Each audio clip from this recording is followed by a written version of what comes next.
परिचय। आज राम और विक्की खाने की मेज पर बैठकर रात के खाने का इंतजार कर रहे थे। राम ने विक्की से उसे जूस का बर्तन देने को कहा, लेकिन गलती से विक्की का हाथ कुछ बर्तनों पर लग गया, जिससे वे जमीन पर गिर गए। उनमें से कुछ बर्तन टूट गए और जबकि कुछ पहले की भांति ही रहे। तब विक्की ने राम से पूछा कि कांच के बर्तन क्यों टूट गए, जबकि स्टील के बर्तनों पर कोई प्रभाव नहीं पड़ा? ऐसा क्यों?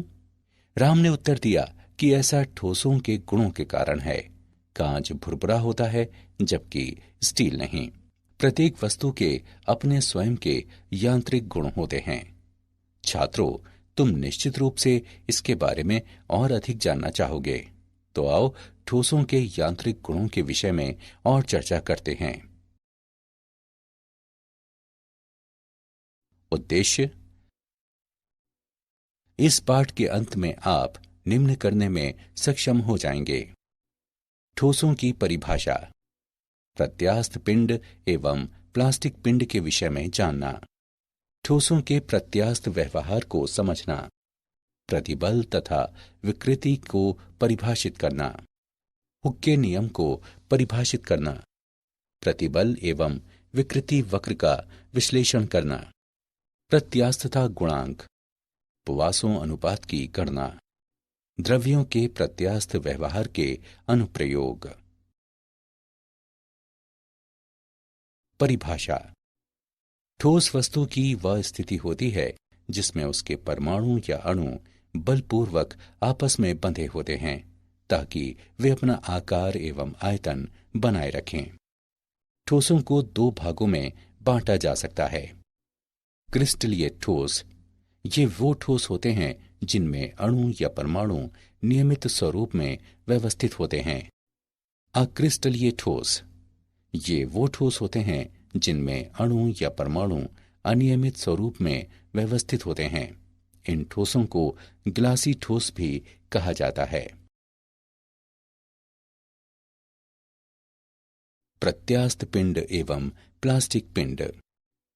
कोई पिंड जो विरूपक बल को हटाने पर प्रत्यास्थ सीमा के भीतर अपनी प्रारंभिक आकृति एवं आकार को पुनः प्राप्त कर लेता है, प्रत्यास्थ पिंड कहलाता है। प्रत्यास्थता किसी वस्तु का वो गुण होता है जिसके कारण वो विरूपक बल को हटाने के बाद अपनी प्रारंभिक आकृति एवं आकार को पुनः प्राप्त कर लेता है। कोई पिंड जो विरूपक बल के हटाने के बाद अपनी प्रारंभिक आकृति एवं आकार को पुनः प्राप्त नहीं कर पाता, प्लास्टिक पिंड कहलाता है। ठोसों का प्रत्यास्थ व्यवहार। किसी ठोस में प्रत्येक परमाणु या अणु पास वाले परमाणुओं या अणुओं से घिरा होता है। जब किसी ठोस का विरूपण किया जाता है तो अंतर परमाणु दूरी में परिवर्तन के कारण परमाणु अपनी साम्यावस्था से हट जाते हैं। जब विरूपण बल को हटा दिया जाता है तो अंतर परमाणु बल उन्हें उनकी वास्तविक स्थिति की ओर वापस ले आते हैं। इस प्रकार पिंड अपनी प्रारंभिक आकृति एवं आकार को पुनः प्राप्त कर लेता है। प्रतिबल। जब बाह्य बल द्वारा पिंड का विरूपण किया जाता है तो एकांक क्षेत्रफल पर लगने वाले प्रत्यानयन बल को प्रतिबल कहते हैं।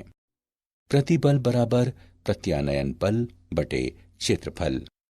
प्रतिबल का एसआई मात्रक न्यूटन मीटर होता है। प्रतिबल दो प्रकार के होते हैं, अभिलंब प्रतिबल और तनन प्रतिबल।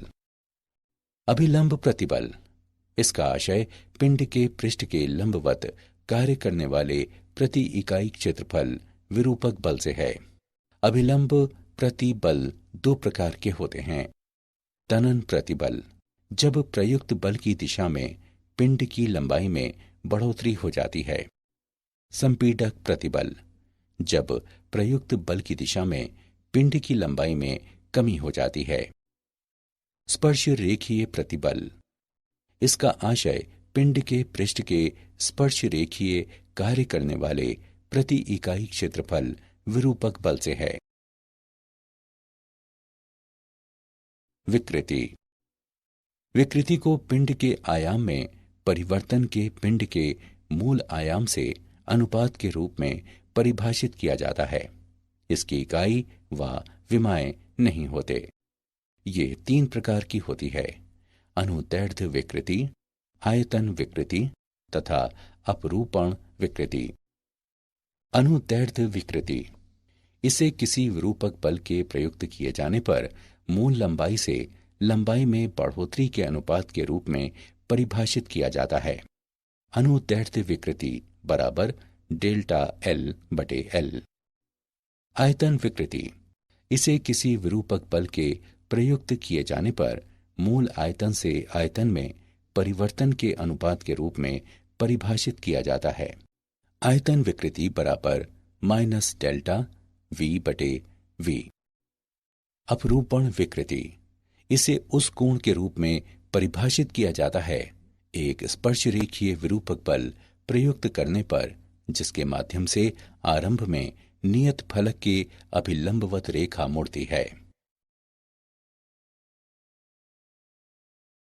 हुक का नियम।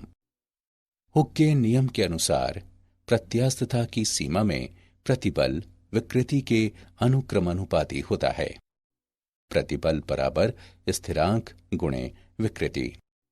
स्थिरांक बराबर प्रतिबल बटे विकृति, जहां यह स्थिरांक प्रत्यास्थता गुणांक कहलाता है। हुक का नियम एक अनुभविक नियम है जो अधिकांश सामग्रियों के लिए मान्य पाया जाता है।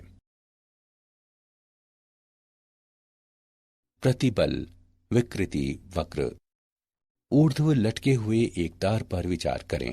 जब तार को भार युक्त किया जाता है तो एक प्रतिबल विकसित होता है। लोड करने पर तार की लंबाई बढ़ जाती है और इसलिए विकृति उत्पन्न हो जाती है। वक्र से हम नोट करते हैं कि जब विकृति छोटी होती है तो प्रतिबल विकृति के समानुपाती होता है। ये ओपी क्षेत्र में है जहां हुक के नियम का पालन किया जाता है। बिंदु P आनुपातिकता की सीमा कहलाता है। PE क्षेत्र में प्रतिबल विकृति के समानुपाती नहीं होता, बल्कि तार अभी भी अपनी मूल लंबाई प्राप्त कर लेता है जब तार पर से लोड हटा लिया जाता है। अतः बिंदु E प्रत्यास्थता सीमा कहलाता है। O से E तक का क्षेत्र तार की सामग्री के प्रत्यास्थ व्यवहार को प्रदर्शित करता है। क्षेत्र EA में विकृति प्रतिबल की तुलना में काफी अधिक तेजी से बढ़ती है। इस क्षेत्र में तनन बल हटा लिए जाने के बाद भी तार अपनी मूल लंबाई पुनर्प्राप्त नहीं कर पाता। A से आगे प्रतिबल में एक छोटी बढ़ोतरी करने पर भी विकृति में बड़ी मात्रा में बढ़ोतरी होती है। बिंदु P से आगे तनन बल हटा लिए जाने पर भी विकृति बढ़ती रहती है और C पर तार टूट जाता है। E से C तक का क्षेत्र तार की धातु के प्लास्टिक व्यवहार को दर्शाता है। प्रत्यास्थता गुणांक। प्रतिबल तथा विकृति के अनुपात को प्रत्यास्थता गुणांक कहते हैं। प्रत्यास्थता गुणांक 3 प्रकार के होते हैं: यंग गुणांक, अपरूपक गुणांक और आयतन गुणांक। यंग के गुणांक को अभिलंब प्रतिबल के अनुदैर्ध्य विकृति से अनुपात के रूप में परिभाषित किया जाता है। इसे y द्वारा निरूपित किया जाता है। y बराबर अभिलंब प्रतिबल बटे अनुदैर्ध्य विकृति बराबर F गुणे L बटे A गुणे डेल्टा L, जहां F बराबर वाह्य अभिलंब बल, डेल्टा L बराबर लंबाई में परिवर्तन, L बराबर मूल लंबाई। अपरूपण प्रतिबल का संगत अपरूपण विकृति से अनुपात सामग्री का अपरूपण गुणांक कहलाता है और इसे G से निरूपित किया जाता है। G बराबर F बटे A गुणे थीटा। यह अवलोकित किया गया है कि अपरूपण गुणांक सामान्यतः यंग के गुणांक से कम होता है। आयतन गुणांक को जलीय प्रतिबल के आयतन विकृति से अनुपात के रूप में परिभाषित किया जाता है और इसे K से निरूपित किया जाता है। के बराबर अभिलंब प्रतिबल बटे आयतन विकृति। के बराबर एफ बटे ए बटे नेगेटिव डेल्टा वी बटे वी। आयतन गुणांक के व्युत्क्रम को संपीड्यता कहा जाता है। उदाहरण, चलिए प्रत्यास्थता गुणांक का एक उदाहरण देखते हैं। 7 सेंटीमीटर के एक रबर के घन की एक भुजा को स्थिर किया गया है, जबकि 200 केजी भार के बराबर एक स्पर्शरेखीय बल विपरीत फलक पर लगाया गया है। उत्पन्न अपरूपण विकृति तथा विकृत हुए फलक द्वारा तय की गई दूरी ज्ञात करें। रबर के लिए दिया गया दृढ़ता गुणांक 2 गुणे 10 की घात 7 डाइन प्रति सेंटीमीटर वर्ग है। आइए इसका हल देखें। दिए गए मान हैं एल बराबर 7 सेंटीमीटर तथा एफ बराबर 200 किलोग्राम फोर्स। एफ के मान डाइन में परिवर्तित करने पर हम पाते हैं कि एफ बराबर 200 गुणे 1000 गुणे 981 डाइन। ईटा 2 गुणे 10 की घात 7 डाइन प्रति सेंटीमीटर वर्ग के रूप में व्यक्त है। हम जानते हैं कि घन के फलक का क्षेत्रफल ए बराबर एल वर्ग। एल के मान उपरोक्त समीकरण में रखने पर हम पाते हैं कि ए बराबर 7 गुणे 7 सेंटीमीटर वर्ग बराबर 49 सेंटीमीटर वर्ग। हम जानते हैं कि ईटा एफ बटे ए थीटा के बराबर है। संगत मानों को रखते हुए हम थीटा के मान की गणना कर सकते हैं, जो बराबर 0.2 रेडियन है। अपरूपण विकृति डेल्टा एल बटे एल द्वारा व्यक्त है। डेल्टा एल बराबर 7 गुणे 0.2 सेंटीमीटर है। गणना करने पर हम पाते हैं कि डेल्टा एल का मान बराबर 1.4 सेंटीमीटर है। पॉइजन्स अनुपात। जब हम किसी तार को खींचते हैं तो ये लंबा लेकिन पतला हो जाता है। इसका अर्थ है कि इसकी लंबाई में बढ़ोतरी के साथ इसकी अनुप्रस्थ विमा में अवश्य कमी होती है। किसी दी गई सामग्री के लिए नियतांक पार्श्विक विकृति और अनुदैर्ध्य विकृति को पॉइजन्स अनुपात कहा जाता है। V बराबर एप्सिलॉन डैश बटे एप्सिलॉन। यहां V पॉइजन्स अनुपात है। द्रव्यों के प्रत्यास्थ व्यवहार के अनुप्रयोग। कुछ सामग्रियां विरूपक बल हटा लिए जाने के बाद अपना मूल स्वरूप फिर से प्राप्त कर लेती हैं। ये विलंब प्रत्यास्थ पश्च प्रभाव कहलाता है। सामान्यतः निलंबन क्वार्ट्ज के बनाए जाते हैं, जिनका प्रत्यास्थ पश्च प्रभाव अत्यंत कम होता है। मशीनों के धात्विक पुर्जों पर प्रत्यास्थता सीमा से अधिक प्रतिबल नहीं लगना चाहिए, अन्यथा वे विरूपित हो जाएंगे। रेलवे पटरी बीम की अनुप्रस्थ विमा अंग्रेजी के आई वर्ण की आकृति की होती है। इससे हल्केपन का लाभ मिलता है और फ्लैंज लोडिंग के कारण संपीडन और तनन को सहन करने में समर्थ होते हैं। किसी दिए गए भार को उठाने के लिए आवश्यक धात्विक रस्सी की मोटाई रस्सी की सामग्री की प्रत्यास्थता सीमा के ज्ञान तथा सुरक्षा कारक को ध्यान में रखते हुए तय की जाती है। किसी सामग्री का उपयोग करते समय यह सुनिश्चित किया जाता है कि कार्यशील प्रतिबल सदैव इसके ब्रेकिंग प्रतिबल से अधिक हो। सुरक्षा के लिए यह अंतर आवश्यक है। क्या आप जानते हैं, मैक्सवेल आयतन गुणांक को परिभाषित करने वाले पहले व्यक्ति थे। हाल में किए गए अध्ययनों के मुताबिक अर्धक्रिस्टलीय ठोस नामक एक वर्ग भी होता है। इसमें अक्रिस्टलीय और क्रिस्टलीय दोनों अवस्थाएं साथ साथ उपस्थित रहती हैं। कुछ बहुलक इस संवर्ग में आते हैं। उदाहरण के लिए पॉलीएथाइलीन। जब किसी पिंड को गर्म किया जाता है, लेकिन कुछ सीमाएं आरोपित करते हुए इसे फैलने से रोक दिया जाता है, तो आंतरिक बल उत्पन्न हो जाते हैं, जो तापीय प्रतिबल नामक प्रतिबल उत्पन्न करते हैं। सारांश।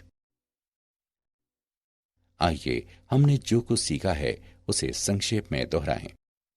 ठोस किसी पिंड की वो स्थिति होती है जिसमें उसके परमाणु एवं अणु बलपूर्वक आपस में बंधे होते हैं ताकि वे अपना आकार एवं आयतन बनाए रखें।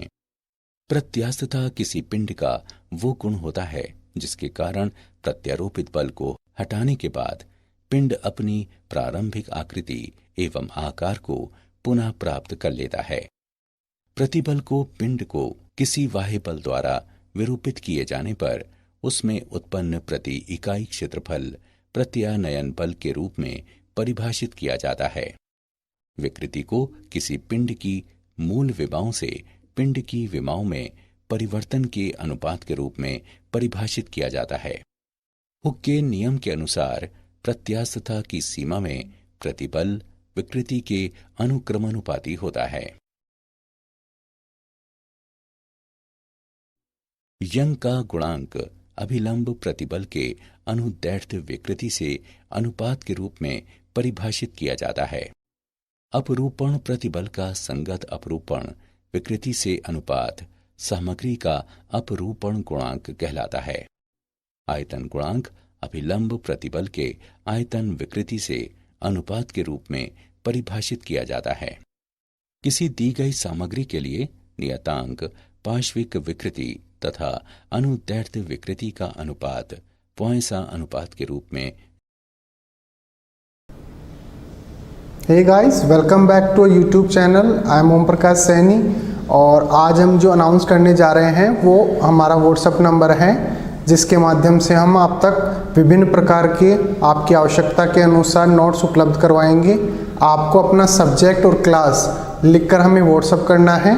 आपको तुरंत आपके सब्जेक्ट के और आपकी क्लास के पूरे नोट्स जो भी अवेलेबल होंगे वो सेंड कर दिए जाएंगे। हमारे जो व्हाट्सएप नंबर रहेंगे वो हैं 86 96 60 85 41। आप इस नंबर पर हमें व्हाट्सएप कर सकते हैं। आप इस पर कॉल ना करें, कॉल रिसीव नहीं कर पाएंगे क्योंकि काफ़ी स्टूडेंट्स होते हैं वो कंटिन्यूसली इस पर कॉल करते हैं। Thank you so much.